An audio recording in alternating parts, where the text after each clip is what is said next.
का पूरा एक तरह से देखिए जिम्मा यहां पर दिया गया है। ये बड़ी खबर इस वक्त की हम आपको बता रहे हैं। जिस कब्जे का इंतजार यहां पर तालिबान कर रहा था वो आखिरकार उसने कर लिया है और एयरपोर्ट पर बदरी फोर्स की तैनाती की गई है तालिबान की ओर से। ये बड़ी खबर हम आपको बता रहे हैं। तालिबान की 313 बदरी स्पेशल फोर्स यूनिट है ये, जो वहां पर पहुंची है। मिलिट्री सेक्शन जो तक उसने एंट्री ले ली है। जितने भी वहां जहाज मौजूद हैं उनको देखते हुए वो नजर आए थे। तस्वीरें यहां पर हम आपको दिखा रहे हैं। विमान भी पीछे खड़े हुए हैं और उसके बाद आप देखिए जब अमेरिकी विमान वहां से उड़ान भर चुका था, उसके करीब 8 घंटे से भी ज्यादा का वक्त हो गया, उसके बाद से एक भी विमान ने वहां पर काबुल एयरपोर्ट से उड़ान नहीं भरी है। ये वही बदरी फोर्स है जिसको तालिबान ने वहां पर तैनात किया है रनवे के पास की। ये लगभग तस्वीरें रिपब्लिक भारत पर एक्सक्लूसिव हम आपको दिखा रहे हैं, जहां पीछे विमान जरूर खड़े हुए हैं लेकिन अब उनका संचालन बंद हो चुका है। ये बड़ी खबर इस वक्त की हम आपको बता रहे हैं। तालिबान ने बदरी फोर्स की तैनाती वहां पर कर दी है। अब अफगानिस्तान में किस तरह का माहौल है वो आप इन तस्वीरों के जरिए समझिए।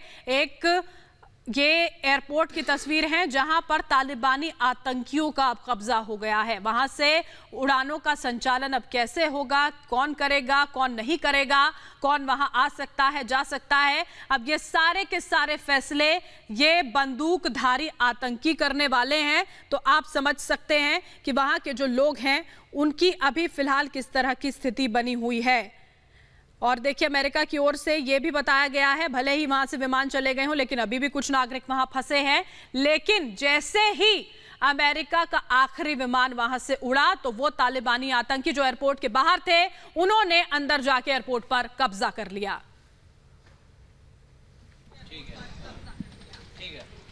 तो देखिए एक एक तस्वीर रिपब्लिक भारत सबसे पहले आपको दिखा रहा है। एकमात्र ऐसा चैनल जो ग्राउंड जीरो पर मौजूद था। एक एक तस्वीर हमने आपको दिखाई है पंजशीर से लेकर काबुल एयरपोर्ट तक की कि आखिर वहां किस तरीके के हालात बने हुए हैं। और काबुल एयरपोर्ट पर जब अब अमेरिकी सेना वहां से हट गई है, वहां से उनका रेस्क्यू ऑपरेशन खत्म हो गया, तो उसके बाद एकमात्र रिपब्लिक भारत ऐसा चैनल है जो वहां की तस्वीरें आपको ग्राउंड जीरो की दिखाएगा कि आखिर अब वहां पर हालात कैसे बने हुए हैं। युद्ध क्षेत्र में पहुंच चुका है रिपब्लिक भारत और काबुल एयरपोर्ट पर तालिबान का कब्जा हो चुका है और उसकी तस्वीर हम आपको दिखाएंगे कि आखिर काबुल एयरपोर्ट पर जब अब तालिबानियों का पूरी तरीके से कब्जा हो चुका है तो वहां की तस्वीर क्या कुछ है, किस तरीके के हालात बने हुए हैं। रिपब्लिक भारत जो है ग्राउंड जीरो पर मौजूद है। लेकिन आप समझिए कि देखिए रेस्क्यू ऑपरेशन जो है आज खत्म होना था अमेरिका का, लेकिन 24 घंटे पहले ही अमेरिका की तरफ से रेस्क्यू ऑपरेशन खत्म कर दिया गया।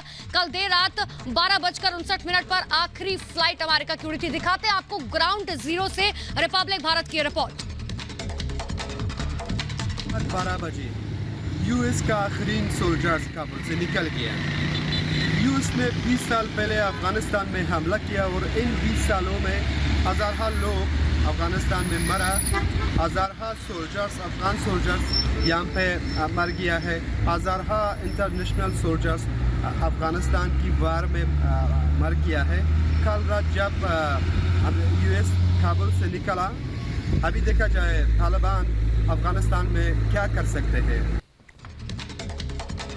और अभी जो मौजूदा हालात वहां पर बने हुए हैं उसको लेकर यूएनएससी की एक अहम बैठक हुई है जिस पर कई फैसले एक तरह से लिए गए हैं, कई मुद्दों पर अहम चर्चा की गई है, जिसमें सबसे महत्वपूर्ण यह है कि काबुल में तालिबान जो है या पूरे अफगानिस्तान में उस जमीन का इस्तेमाल आतंकवाद के लिए नहीं करेगा, आतंकवाद को पनाह देने के लिए नहीं करेगा।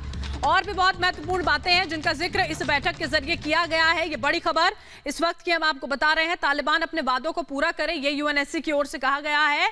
अफगानिस्तान छोड़ने वाले नागरिकों को सुरक्षित रास्ता देना होगा, यानी कि उनको यहां पर अलाउ करना होगा जाने के लिए, रोक नहीं सकते हैं। क्या कुछ कहा गया है, क्या कुछ इस बैठक में रहा, एक रिपोर्ट के जरिए समझाते हैं।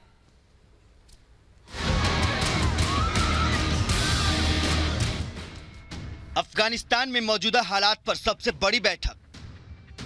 अफगानिस्तान संकट पर यूएनएससी में सबसे बड़ा प्रस्ताव पास। ड्रैगन बना तालिबान का सबसे बड़ा हिमायती। अफगानिस्तान में इंसानियत का जनाजा उठ रहा है। तालिबान के आतंक से अफगानिस्तान की आवाम कराह रही है।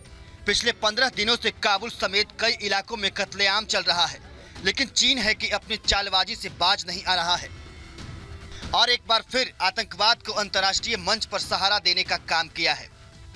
चीन ने अंतर्राष्ट्रीय समुदाय से तालिबान के साथ सहयोग करने की सिफारिश की है। भारत की अध्यक्षता में संयुक्त राष्ट्र सुरक्षा परिषद की बैठक हुई। बैठक में प्रस्ताव था कि 31 अगस्त के बाद भी अफगानिस्तान से लोगों को सुरक्षित बाहर निकलने दिया जाए और तालिबान इस पर अमल करेगा ताकि जो अफगानिस्तान छोड़कर जाना चाहे वो बिना किसी दिक्कत के बाहर निकल सके। इस प्रस्ताव के पक्ष में 13 देशों ने अपना मताधिकार का इस्तेमाल किया। विरोध में कोई भी देश खड़ा नहीं हुआ, लेकिन चीन और रूस ने इस प्रस्ताव का बहिष्कार कर दिया।